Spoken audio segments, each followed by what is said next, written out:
Will they show the courage and put their plan to quadruple the tax in front of Canadians, and Canadians can have the choice between that and our plan to axe the tax?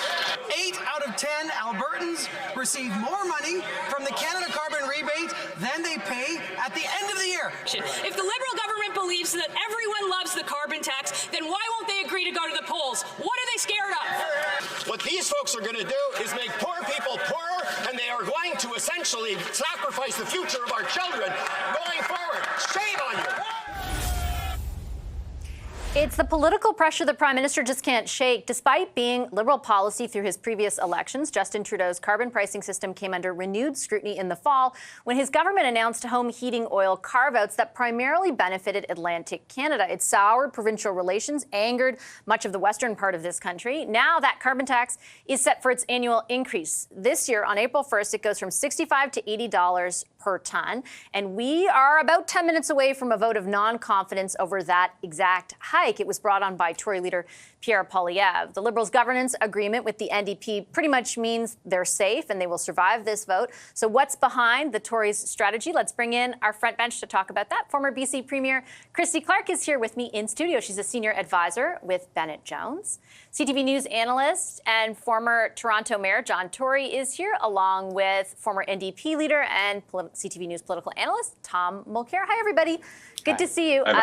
Christy, I think it is safe to say, I mean, I love some political drama, but I'm not sure this one will deliver. They look safe on this vote. What is the strategy, do you think, behind the Tories introducing a vote like this, and do you think it's effective?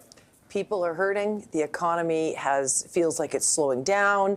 Cost of living increases. We're falling behind in our standard of living, according, compared to the rest of the Western world. So it's not a good economic situation.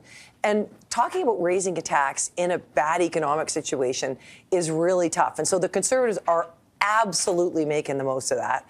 And when I was Premier of British Columbia, we had a carbon tax. We returned 100% of it back into the economy in the form of tax cuts. People still hated it. I was going to ask, do you think it would be harder to implement that now? I don't know. I mean, we did. People were mad about it. Mm-hmm. The economy was slow when I first got there. And so we put a pause on the increases. We froze it for a while because we wanted people to be able to feel like they were catching up. People did catch up. We had the fastest growing economy in Canada. And then people weren't so worried about the tax. But it's a moment in time. And I think the government should say, we understand what people are feeling, and we're going to acknowledge that. It's so interesting that Christy talks about pressing pause against the backdrop, John, of an affordability crisis, because if you listen to the Liberals, they really don't seem to think that will be consistent for them or viable from a policy perspective. But, I mean, to Christy's point, politically, they're kind of getting owned by a party which is driving home the message around affordability right now. And it just seems, I get it. I get what they're trying to do, but why not just press pause? Well, I get it, too. And it's such a mess right now. I mean, the first thing is they should either have used the income tax systems, I think they did in BC, or they should have called it the carbon rebate program, not the carbon tax program. So that was, the thing has been communicated very poorly. But the fact is, I think if they were in a majority government right now and they still had this degree of a problem, they probably, and they were so low in the polls, they probably would push pause. But I think the existence of the governance agreement probably precludes that, because they then have another problem both internally in their own party with ministers and so on. They don't need to have people looking like they're jumping ship, and they'd probably have a problem with the NDP. But I think when you say at the beginning what's happening here, I mean, what's happening is Mr. Poilievre has a strong hand of cards and he's playing them, exactly on strategy and on message and reinforcing something that's going to happen next week. And Mr. Trudeau is got a weaker hand of cards at this moment in history, as you say, because of the affordability crisis, and he's just playing the only cards that he has, and it's not really working for him. He's losing and the other guy's winning. And so it suggests that the guy that's losing should make a change. And I still don't rule out the possibility, even though what I said earlier, I think applies, that there could be some surprise that comes in the budget, because they're in such deep trouble on this. I think just to do nothing and stand there and say we won 3 elections will not produce the desired result for them. Yeah, I know, Tom, we've been talking for a number of weeks about sort of the Prime Minister digging in, particularly ideologically, around this issue. And you heard some of that in the panel that we just had between MPs from all the different parties. And I get the argument they're making. They're basically saying the Conservatives are exaggerating the impact of this. But I feel like that's a tough sell right now when people feel like any additional cost, as incremental as it may be, is hurting them. It is hurting them. It is incremental. It's about 3 cents a liter on gasoline. That's what hits most people. But Vashi, I look at the size of the checks that are going to be issued to families, and it's going to take time. Politics is often about time. Trudeau has time. With his deal with the NDP, he bought himself the equivalent of a majority. So he can drag this out until October 2025 if he so chooses. I'm not convinced he will, but that's another kettle of fish.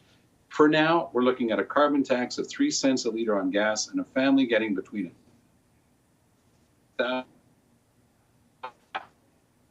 Or muddied the water by coming up with some theoretical model that he can't even prove that there will be additional taxes to family. But look at the additional cost to family of things like the wildfires in Canada last summer. Those have shut down large industrial sectors. They've shut down lots of activity in the northern spheres of most major provinces. Those wildfires were so serious that we were sending so much smoke to the United States that cities like New York were telling people they couldn't go outside because of our wildfires. If watching what's happening in front of your eyes doesn't convince you that it's high time we put in place, and not just talk about, we put in place something to help do our part to fight climate change, nothing will. Poilievre will fight tooth and nail to deny that he's a climate change denier. But somebody who denies we have to do anything to fight climate change is, by definition, a climate change denier. That's what Poilievre is going to wear, I think, in a longer term. For now, he's absolutely, John Tory's absolutely right. He's basking in it. He's using it. He's playing his cards brilliantly. There's going to be a finite limit to that. And, you know, Christy had the courage to bring in a carbon tax there. And dare I say that there's a copyright infringement here, because Axe the Tax was the NDP's, Carol James's NDP's slogan against Christy Clark. Axe the tax. So Poilievre stole something from the very left-leaning NDP with this very clear policy on climate change. Because I listened to the NDP representative on your panel just before, and I'll have to tell you, Vashi, I'm not sure I understood all the subtleties of her position. I guess I understand everything that Tom's laying out.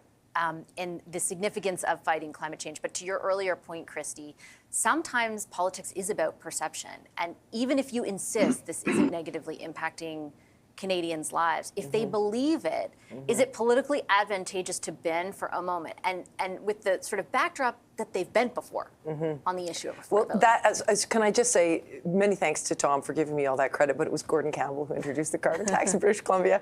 But yeah, you know, that is really part of the issue here, is that they already did bend. They already did lose their nerve on the carbon tax when it came to Atlantic Canada. And now, once you start going down that road, there's really no stopping it. And I think for a political, you know, just for purely political reasons, I think they're going to have to take a pause on increasing the tax because of the optics of it. I mean, I don't think it's the best designed carbon tax in the world anyway. What you want to do is you want to take carbon tax money and put it all into personal, business, and small business tax cuts. And then what you end up doing is supercharging your economy. They haven't done any of that, so we've also ended up with a slower economy. So not well designed. They've already backed off. They're in political trouble. I mean, I think the best political advisors must be saying to them, Prime Minister, you know, slow down a little bit here, swallow a little bit hard, and decide you want to just take a hit on this one. Well, so far they haven't indicated they're going to, but we have a couple of minutes until that vote takes place. I'm going to take a quick commercial break. The front bench is back after that break, and we'll see how that vote goes down. Back in just a moment. More Power Play ahead.